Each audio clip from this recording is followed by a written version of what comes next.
Hello, मेरा नाम है Vivek Singh. Welcome to my new video. अभी हाल ही में बांग्लादेश और अमेरिका के बीच में एक ट्रेड एग्रीमेंट साइन हुआ है, जो कि भारत के लिए सही है या कि नहीं है, इसके बारे में हम लोग बाद में बात करते हैं। लेकिन बांग्लादेश के लिए इसमें क्या है, इसकी बात करते हैं। और इसका प्रमुख कारण जानना तो हमारे लिए बहुत ज़्यादा ज़रूरी है, जो कि कहीं ना कहीं भारत से ही जुड़ा है। थोड़ा आसान भाषा में समझते हैं तो दुनिया में टॉप टेक्सटाइल के एक्सपोर्टर जो हैं, जो दुनिया भर में टेक्सटाइल की पूर्ति करते हैं, उसमें नंबर 1 है चीन, जो कि पूरी दुनिया में $260 बिलियन का टेक्सटाइल एक्सपोर्ट करता है। नंबर 2 पे बांग्लादेश आता है 48.9 बिलियन डॉलर के साथ। नंबर 3 पे वियतनाम एक्सपोर्ट करता है 42.1 बिलियन डॉलर के साथ। टर्की आता है नंबर 4 पे 38.6 बिलियन डॉलर का एक्सपोर्ट करता है in all over world. India आता है नंबर 5 पे 37.5 बिलियन डॉलर। ये शायद हमारे लिए कह सकते हैं बहुत बेकार बात तो नहीं है, लेकिन हाँ इतना जरूर कह सकते हैं कि शायद बहुत निराशाजनक बात है कि बांग्लादेश से छोटा देश 48.9 बिलियन डॉलर का एक्सपोर्ट करता है इन ऑल ओवर टेक्सटाइल, और इंडिया जैसा इतना बड़ा कंट्री 37.5 बिलियन डॉलर का एक्सपोर्ट करता है। इसमें बहुत ज़्यादा इंप्रूवमेंट की ज़रूरत है मेरे हिसाब से दुनिया भर में। अब बात आती है कि अमेरिका के साथ बांग्लादेश की ट्रेड एग्रीमेंट कैसे, मतलब इट्स हाउ पॉसिबल।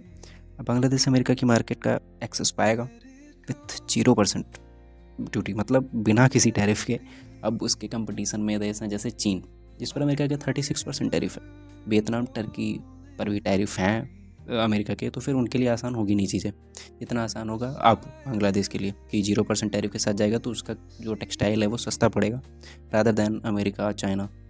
और भारत, जिस पर अभी भी 50% से 18% टैरिफ हुए हैं, 18% मतलब बहुत ज़्यादा है इन कंपटीशन, जो कंपटीशन में बैठा है 0% टैरिफ के साथ बांग्लादेश के टेक्सटाइल मार्केट। मतलब ये क्लियर है कि बांग्लादेश के लिए नई मार्केट जो कि अमेरिका है, इसमें बहुत आराम से अपना टेक्सटाइल एक्सपोर्ट कर पाएगा, जिसके बदले में उसको सिर्फ अमेरिका से टोटल कॉटन खरीदना है। मतलब जितना कॉटन यूज़ होगा उसको टेक्सटाइल बनाने में, वो टोटल खरीदना पड़ेगा अमेरिका से। जो डिपेंडेंसी अभी तक भारत पे थी कॉटन की, शायद वो पूरी पूरी शिफ्ट की जा रही है अमेरिका पे। ये शायद निराशाजनक है ऑल ओवर इंडिया के लिए।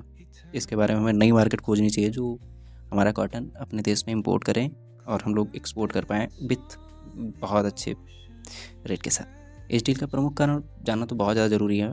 अभी कुछ दिनों पहले भारत ने एक ट्रेड एग्रीमेंट साइन किया था, फ्री ट्रेड एग्रीमेंट साइन किया था यूरोपियन यूनियन के साथ, जिसके अंडर भारत बिना किसी एक्स्ट्रा टैरिफ है, एक्स्ट्रा ड्यूटी के अपना टेक्सटाइल एक्सपोर्ट करेगा यूरोपियन यूनियन। लेकिन अभी तक बांग्लादेश का और यूरोपियन यूनियन का कोई एफटीए नहीं है। एफटीए मतलब फ्री ट्रेड एग्रीमेंट। फिर भी बांग्लादेश फाइनेंशियल ईयर 2023-24 में अपने टोटल टेक्सटाइल एक्सपोर्ट का 44% मतलब 21.48 बिलियन डॉलर का टेक्सटाइल एक्सपोर्ट करता है, जबकि भारत सिर्फ 7 या 8 बिलियन डॉलर का एक्सपोर्ट करता है। ऐसा क्यों है? अब इसमें आती है यूरोपियन यूनियन की एक scheme everything but not arms. मतलब जो चीज़ें युद्ध में यूज़ होती हैं, कॉन्फ्लिक्ट में यूज़ होती हैं, लाइक आर्टिलरी, गन्स और उस पर पड़ने वाले गोले बारूद, उनको छोड़ के बाकी सभी चीज़ों पे टैरिफ लगेगा। मतलब टैरिफ नहीं लगेगा जो ईबी स्कीम का फ़ायदे वाली कंट्रीज़ होंगी।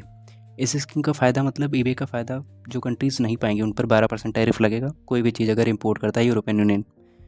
अब समझते हैं ईबे स्कीम का फ़ायदा कौन पाएगा। कुछ एलडीसी कंट्रीज़ हैं, मतलब लीस्ट डेवलप कंट्रीज़, जो एलडीसी के अंतर्गत आती हैं, उनको बिना किसी टैरिफ मतलब 0% ड्यूटी के साथ एक्सपोर्ट करने का मौका मिलता है इन यूरोपियन यूनियन। एलडीसी की प्रमुख कुछ कंट्रीज़ हैं जो सबसे ज़्यादा फ़ायदेमंद हैं, जो फ़ायदा ले रही है अच्छा ईबीए का या एलडीसी की countries. Bangladesh, Nepal, Ethiopia, even Afghanistan तक इसमें शामिल है। और बांग्लादेश स्कीम का फ़ायदा 2029 तक लेता रहेगा। इंडिया और यूरोपियन यूनियन के एफटीए के कारण बांग्लादेश का एक अच्छा कंपटीशन मिलेगा। शायद 1-2 साल में इसके बहुत सारे अच्छे रिजल्ट इंडिया को दिखें। इसके कारण बांग्लादेश को कुछ अन्य मार्केट की तलाश थी या खोजना था, जो कि अब अमेरिका के रूप में मिल सकी, जहाँ पे वो 0% टैरिफ के साथ शायद एक्सपोर्ट करेगा। तो शायद बहुत बड़ी मार्केट मिली है at last. Thank you so much to see this video and please like and subscribe.